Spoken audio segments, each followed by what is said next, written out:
our talk went from sex toys to pensions. Something, let's say, as perhaps frivolous as buying or selling sex toys online is actually a way in which you can really contribute. I think that by selling sex toys and by increasing people's sex life and sexual well-being, we actually also improve the world and decrease inequality between men and women, for example. So for me, this was also really something that aligned with mission more than only selling stuff because you can. So for example, everyone knows how a savings account works, right? You put money in there and then you get like a 0.1% interest. Yeah. So actually nothing happens, but okay. But at least we all know how it works. So you just put your money there and it will happen whether or not you do anything, and it's easy. Then with investment accounts, it's actually quite different. Although it can be just as easy as just transferring money there, and then you have these auto payments, and they will just buy your investments for you every month, for example, and then you can look up every month or every year or whenever you want. So for me, it's not so much about making mistakes or engaging in failure, but really about repairing after failure and taking your responsibility. I'm just as human as the rest of us, so I fuck up all the time as well. The other day I talked to Florine and our talk went from sex toys to pensions. I think we need to talk about how digital systems shape us, our behaviors, what the role of experimentation is here, and how are we and our companies responsible, and what are our responsibilities in this. So today joining me is Florien Cramwinckel. She writes the Behavioral Times, and she is a behavioral psychologist who translates psychology into practical, real-world insights. And interestingly enough, she's been in the experimentation space for some time. She worked at Online Dialogue, which is the agency founded by Tom Wesseling. After this, she is doing much more than just that and helping a lot of companies make the right changes and growth. But let's ask you the first question, Florine. How did you ever end up in this A/B testing world as a psychologist? What happened?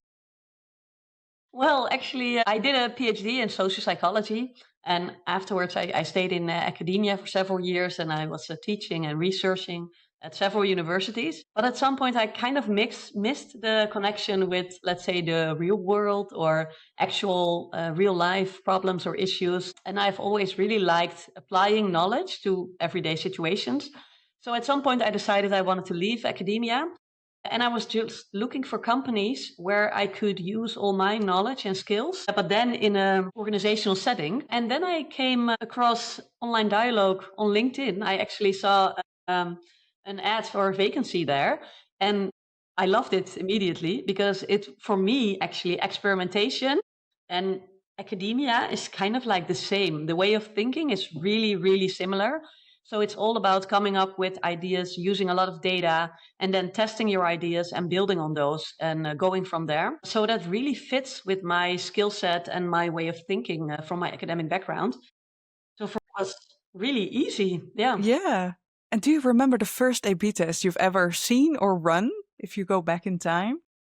Well, actually, the first A/B test I've ever run was while I was working in academia. And then I had this project where students were writing their thesis, and we had a cooperation with a large insurance comparison website. And those students were doing their thesis with that website, and they were figuring out how they could make, I think, search results so that people were more inclined to make more environmentally friendly decisions with regards to their insurance. So that was actually one of the first A/B tests I did. In hindsight, it was definitely not the best. And knowing what I know now about CRO and optimization, we should have approached it way differently. But that was actually the first.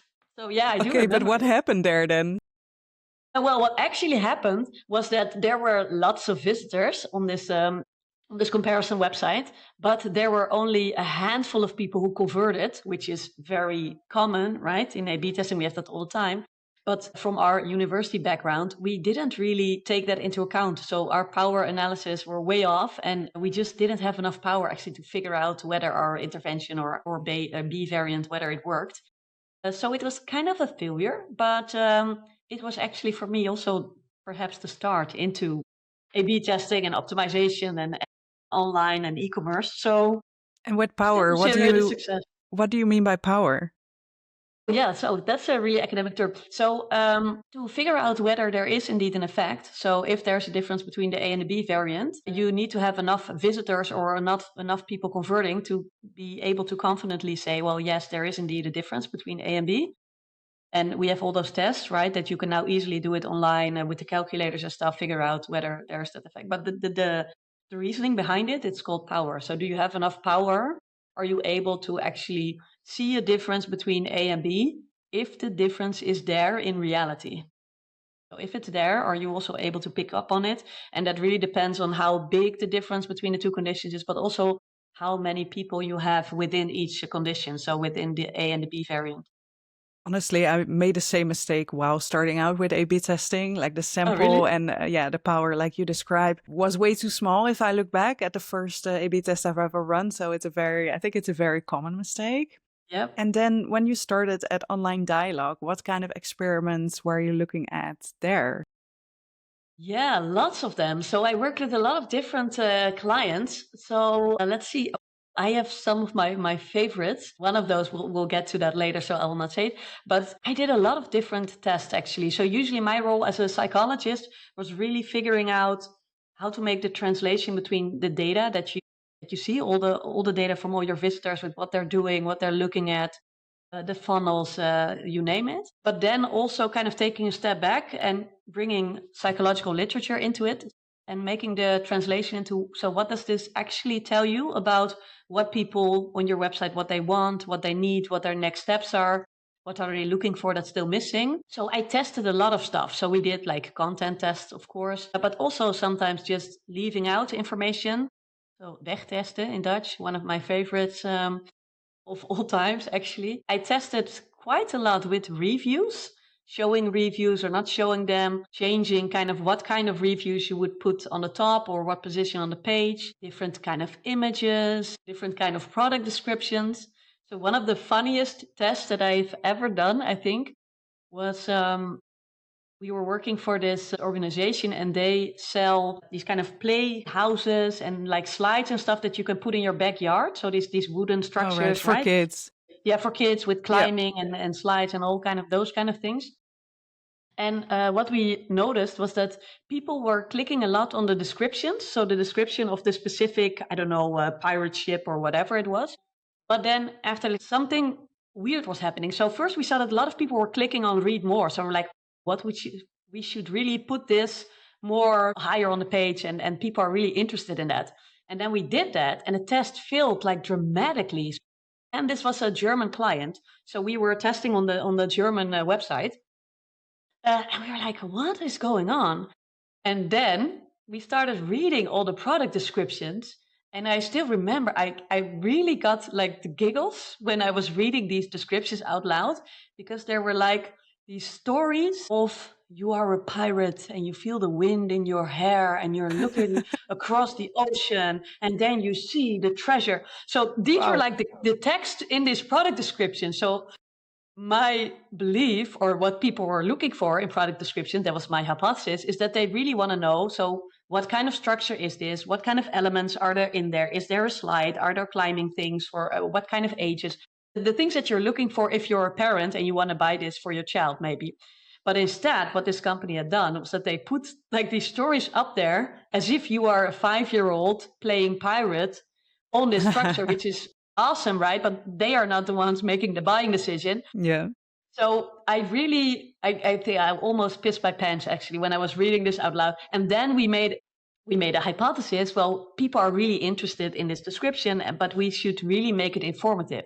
So we changed this information, and that was like a huge winner. And then it really had a huge impact on the buying decisions as well. So that was awesome. But then, so that was also one of my favorite tests, I think, because it was just so funny, but also it's really helpful if you're testing in a different language, for example, and you are testing with content and with text, and make sure that you know what you're reading. But also, if people are clicking on something, it means that they're interested, but it can also mean that they need more and that the information they want is actually not there. So maybe you should really need to change the content of what's in there as well. So the pirate stories didn't work in the end. It was just parents No. looking for dimensions and what age children would play in this thing. Exactly. I don't know. I think it was really hard for the company actually to kill the stories. Yeah. So usually people are like product teams or something. They're like really engaged with the stuff that they've written. So it was harder for them, I think, to erase this and change it into this informative but boring So they were description. kind of emotionally attached to it, to these Yeah, descriptions. definitely. I guess they really had a passion for those pirate ships and how I to think play so. with Yeah, them. yeah. Maybe they Amazing. felt like pirates and they just wanted to hang on to that feeling. So I wanted to dive into another topic, which is a bit weird after this topic of playhouses, but you have worked with a client selling sex toys. A Yep. great transition from children's toy to sex toys. Let's do it. And I was wondering what makes nudging people into a certain direction maybe different than just selling kids' toys. Is there a big difference between selling sex toys versus whatever else online you're selling? Well, yes and no, I would say. So, on the one hand, you can say that whatever you're selling, kind of like the process behind it and how you can optimize it and stuff like that is kind of like the same, right? So, that's true. On the other hand, I think, well, for me personally, I think selling those sex toys was actually way more important than selling other kind of stuff, because I think that by selling sex toys and by increasing people's sex life and sexual well-being, we actually also improve the world and decrease inequality between men and women, for example. So for me, this was also really something that aligned with mission more than only selling stuff because you can. So Yeah. So, that's the and difference. how do you put that into CRO and experimentation if you want to improve the world by have everyone have a great sex life in a sense? How do you then do that with experimentation? Yeah, so okay, so I still want to make a case about this, but I actually, when I was working in academia, I also taught a course on youth and sexuality. We also, there I was teaching a lot of stuff of what kind of is related to sexual inequality or inequality between men and women, sexual violence, and those kind of horrific topics. And something that's really positively related to more positive sexual experiences and also to less sexual violence and less boundary crossing sexual experiences is when you know what you like and when you are able to talk about your own pleasure, your partner's pleasure, and how to achieve that. And actually, sex toys can really help with achieving pleasure, but also figuring out what you like for women, but for men as well. So um, that's something that I just really, that I think is really important, that I really align with. And I think in that way, something, let's say, as perhaps frivolous as buying or selling sex toys online is actually a way in which you can really contribute to a more equal and more pleasurable world for everyone, where just people treat each other with more respect and are more mindful of your own and other people's boundaries in sex, but perhaps also in other areas of life. And I'm sure that also comes back into how you shape a website and how you push people through this funnel. Because you can do that, of course, in a very salesy way, but maybe in this case, you would also look at other things. Is there Yeah. anything you can share about that? Yeah, sure. So, one of the things that I really liked about optimization in general is that you can make like a really strategic plan based on the kind of customers or consumers that you have and what they're looking for. And you can make, let's say, a broad distinction between two kind of groups. So people who are, I call them purpose shoppers. So people who are really shopping with a specific purpose. You need to buy, let's say, a vacuum cleaner or, I don't know, screwdrivers for your new DIY project or something like that. And then you really have this purpose of, okay, I need these kind of dimensions, and then this is what I need. And so you really want something like bullet points, figuring out whether the thing that you're looking at, whether it fits with your expectations of, okay, I actually need a vacuum cleaner that has this amount of decibels and this number of meters Wait, in the I'm corner. confused. Are we actually talking about vacuum cleaners or Yeah, other now we're products here? talking about vacuum cleaners. So also, but Then, also the yeah, sex toys. Yeah, but so website. this is really different from the sex toy. So Okay, those are the they purpose are shoppers. not there. They're not there. Oh, okay. Exactly. When Okay, you look good to at, know. let's say, a website that sells sex toys, you actually have a different, consumers have a different type of mindset. And I call them pleasure shoppers. And they're actually not interested in all these technical details, but they are really interested in the experience and the kind of feelings that something will give you. Would they have like a pirate boat house description? It would actually fit way better. And that's the fun thing with the easy toys. If you, sorry, with this sex toys week, I don't know if I can call the name, but whatever. If you look at this website and you look at the reviews, you see that these reviews are actually really focused. So people, consumers, they are writing these reviews and they are really only focused on the experience. And they use this really vivid and imagination language. And people who are browsing and are willing to buy, they actually really like these reviews and they like them and they interact with the reviews. I've never seen a website where reviews got so much responses from other consumers as this sex toys website. It was amazing. And we tested a lot with this. So that's actually a very different way of looking at your website and at what your consumers want or need than if you're looking, let's say, I don't know, a lot of other websites or comparison websites or platforms or whatever. People there, they have this more like a business kind of like mindset. They just want to have this specific item and it should fit these and these and these requirements. But then you have these sex toys and people just want to know what kind of experience and what kind of mindset you will be in and how this product will get you in this specific, I don't know, atmosphere or something. And that's like a really different way of looking at it. And also, it means that you should really set your website up very differently so that you really appeal to this mindset and what people really want to know. And so those reviews, I assume they didn't show name and picture of the reviewer. What did those Names reviews look like? sometimes. Name Yeah. sometimes. Okay. People would share that. Yeah, but Okay. pictures, no. Although the interesting thing with this website was that some people were professional toy testers. So that's actually if you That's a want to job. change careers, yeah, that's you can get you can get paid to test out sex toys and then write reviews about it. But anyway, those professional reviews, they worked really crappy. Consumers really didn't like them. What's the So they difference? were, yeah, I think they were too technical. So they were like, okay, so I'm now unboxing this product and it comes in box ABC and this is the shape and this. So they were actually giving all this technical information and not so much the, oh my God, this thing blows my mind. My girlfriend now calls me an amateur after using this thing. So the reviews from actual people were way more appealing than the professional ones because I think people, when they are in this sex toy buying mindset, they don't want to have this business approach to it. They want to know about the experience. And also, you can send the things back after you try them, right?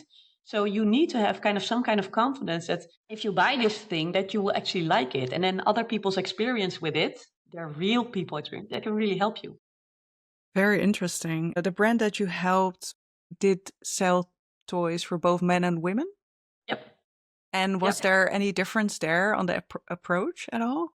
Yeah, so interestingly enough, here's a literature on this as well. But what we also really noticed on the website and on the behavior is that men and women are actually really looking for different things when they're shopping for sex toys, but also they are approached really differently. So when you look at the sex toys for women, so for people with women's bodies, then the whole vibe is really about take a moment for yourself, enjoy yourself, make sure that no one is bothering you. And this is all about your focus. You're focused on yourself and your own pleasure, but it's like a moment just for you.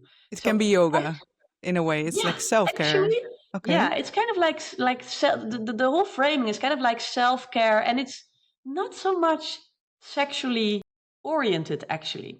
But then if you look at the section that's for men's toys, so for toys that are related for men's bodies, it's really different. So the focus is really on this is really close to the real thing, and this thing actually really is similar to, I don't know, supermodels X body and stuff like that. So it's really focused on kind of approaching the real sexual encounters rather than having this specific moment, fantasy moment just for you. And we also saw that buying sex toys for men is actually more, perhaps even more taboo, interestingly enough, or like, let's say, a little bit like dirty. So I think we really, society, I don't know, should make a difference here as well. That for men, it's just as important and fun and nice to just do something pleasurable for yourself and have toys for that. But that was something that's really that's really a difference between how men and women are approached and also how That's they view sex toys. Yeah. so the industry standards were like women, it's a moment to yourself and enjoy and a little bit beating around the bush versus men, it's the real thing, it's a real experience. But did you ever try to experiment with mixing those up? So giving men a moment for themselves in the Yeah. marketing towards or in the language towards buying a Yeah, sex toy? no. So we, as far as I know, we didn't really experiment with that. Although you do have this crossover where, for example, men buy toys specifically for their female partners. Right. So, and Gifts. then they Yeah. are shopping and are addressed by this moment for yourself. And I think for men, it can actually be quite intimidating to have all the sex toys for women because they might feel inadequate. So, if you as a man are buying a sex toy for your girlfriend or your partner, then you actually don't want to buy the real experience for her. You want to buy like a special moment for her, but you don't want to get replaced by a dildo, for example. So apparently, this is really a concern for male consumers, and for women or for women shopping, that's really not a concern. So yeah, I don't really Is know if that there, answers your yeah, is question. there any literature about that, that men have this fear of being replaced? Yeah, yeah, yeah. Well, so and I also do think so. Not that men will be replaced by sex toys, because they have other qualities as well, rather than just, I don't Of know, being course. around for sexual pleasure. But then when we're talking about sexual pleasure, I don't know if you ever heard of the orgasm gap. Yes, I did. Okay, Yeah. we all know about, or most of us will know about the gender pay gap, and I don't know, maybe the pension gap or so.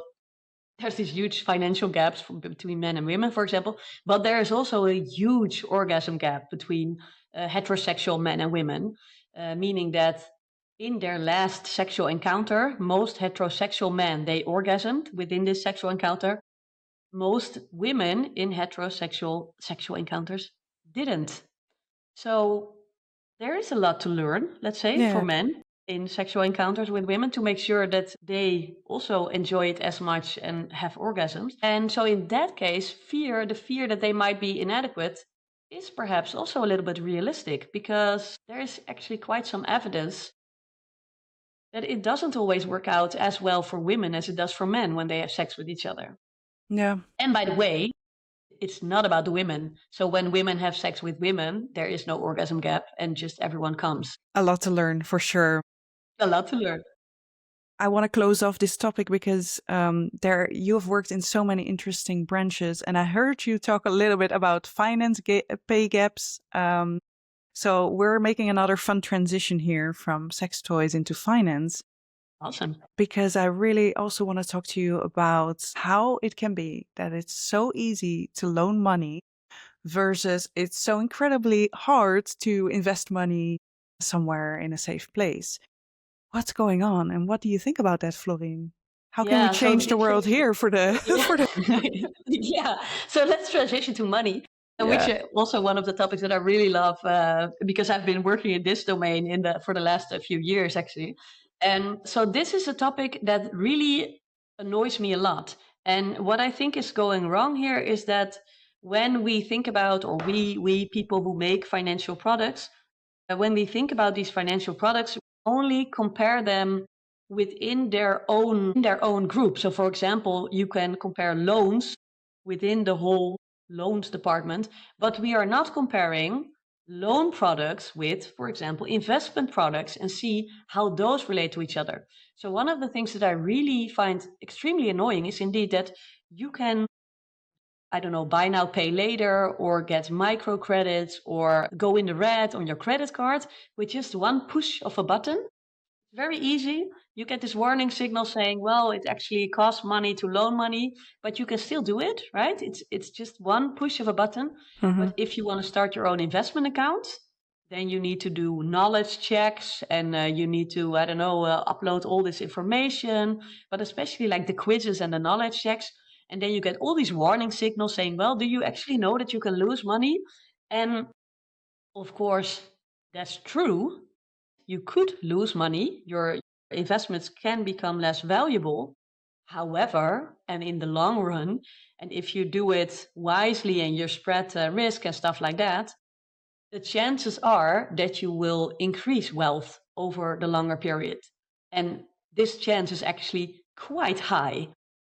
However, and I find it just so incredibly weird that we don't have these knowledge checks when you want to loan money or you want to do buy now, pay later. Then there's no message saying, do you actually know how much interest you are going to pay? And you now should do this quiz, figuring out if you are aware of how much you could lose. Because it's not a question of you could lose money. We actually know that it will cost you money if you loan money.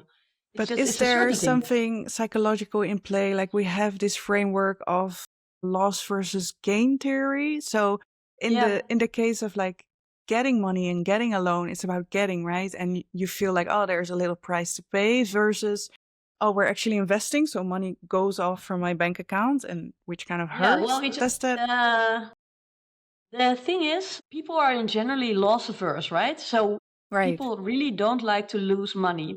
And people are also really averse to insecurity.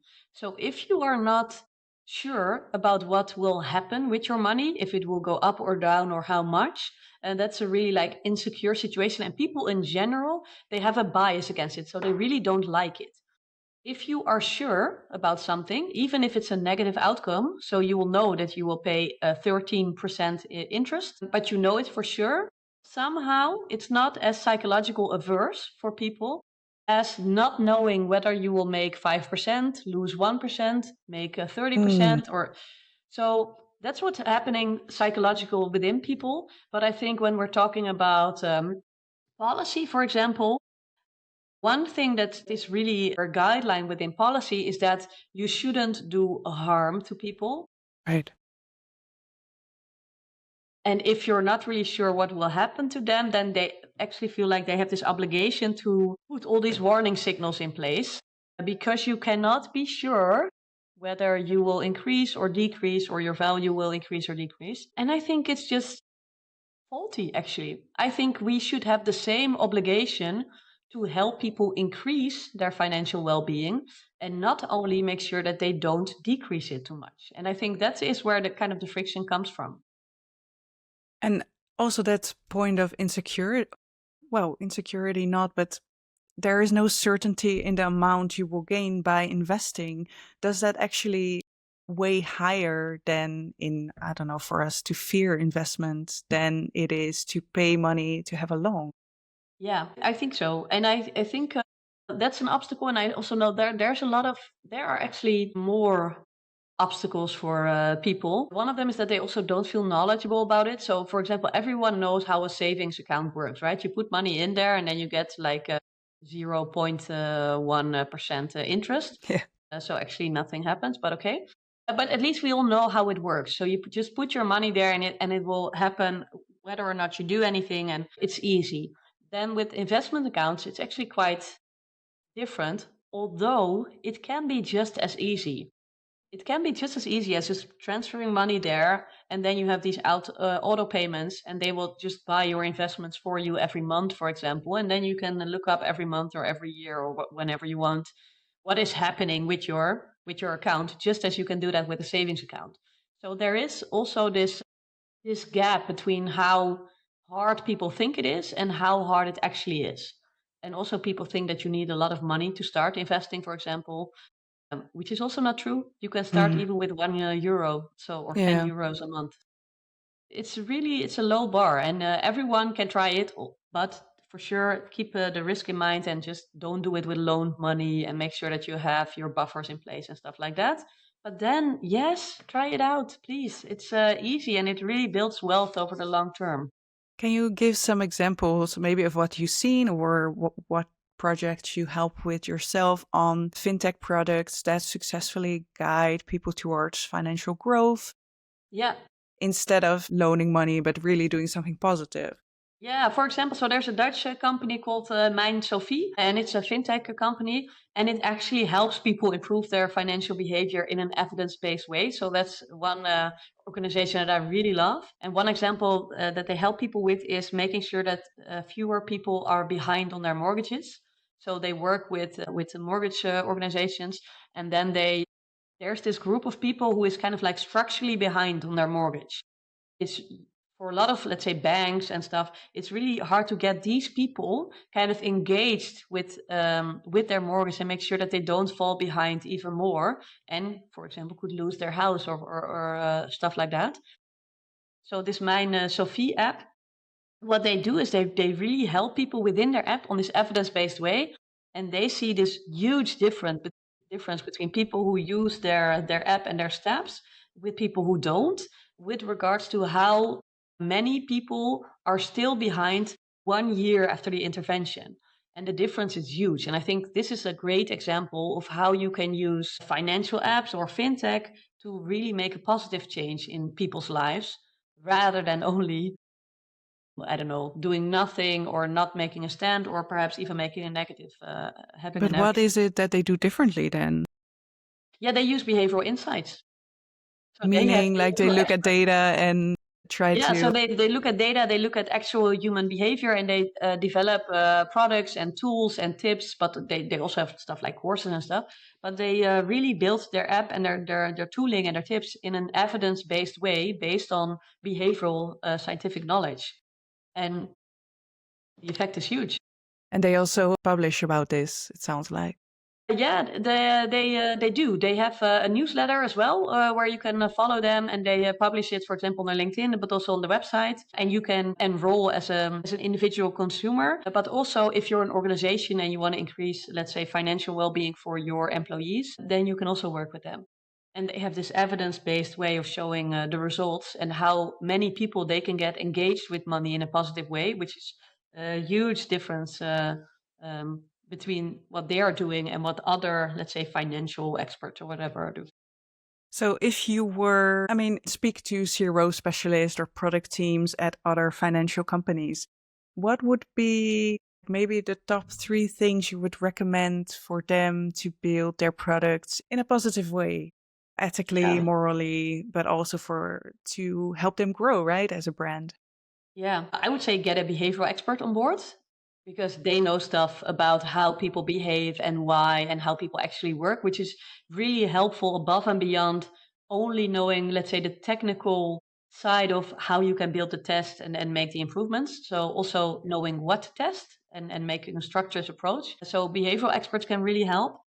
Also because they have ethical guidelines, so they can act as your, I don't know, as your conscience maybe, because we had a lot of ethical training during the studies, and not all studies or backgrounds have that, or perhaps even most don't. So that's helpful. And then I would say always consider not only the interest of your company, but also the long-term interest of your consumer. So is it actually in their long-term best interest as well?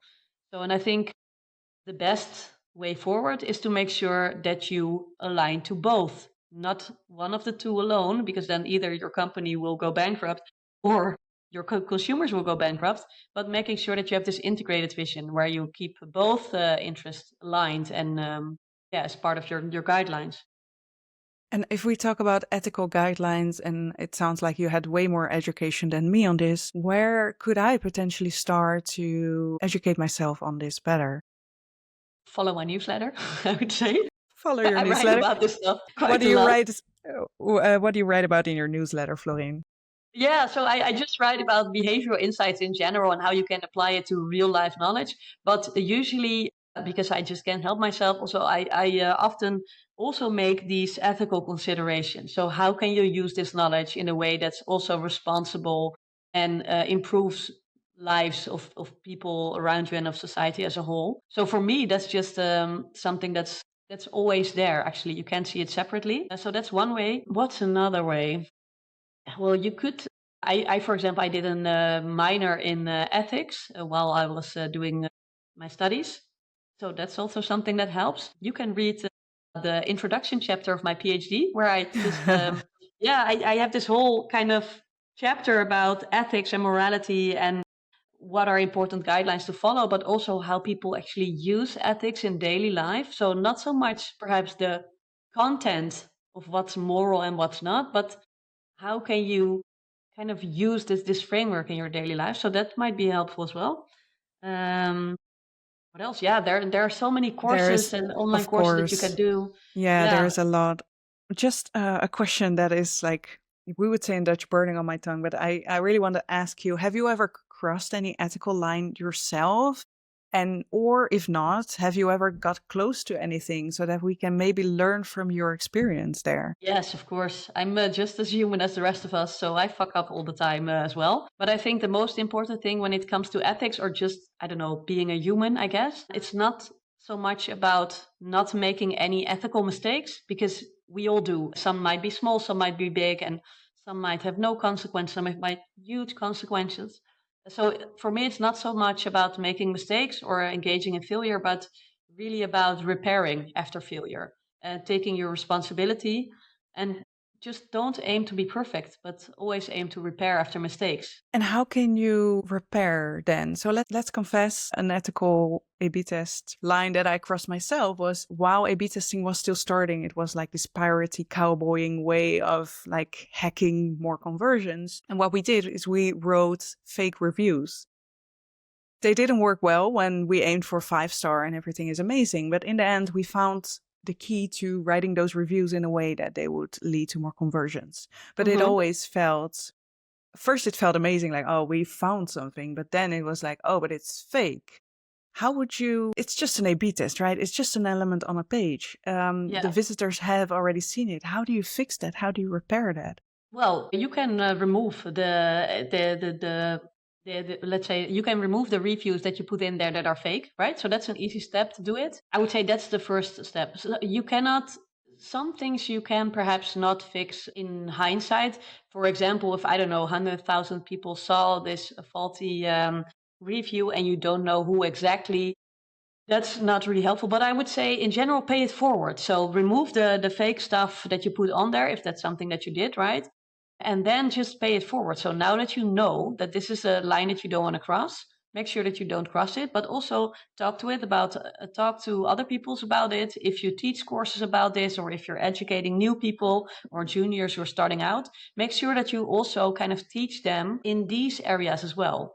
And I think the more senior you become, the bigger your influence is. So when we're talking about A/B testing, I had the big advantage that I had a lot of this ethical training in my academic training.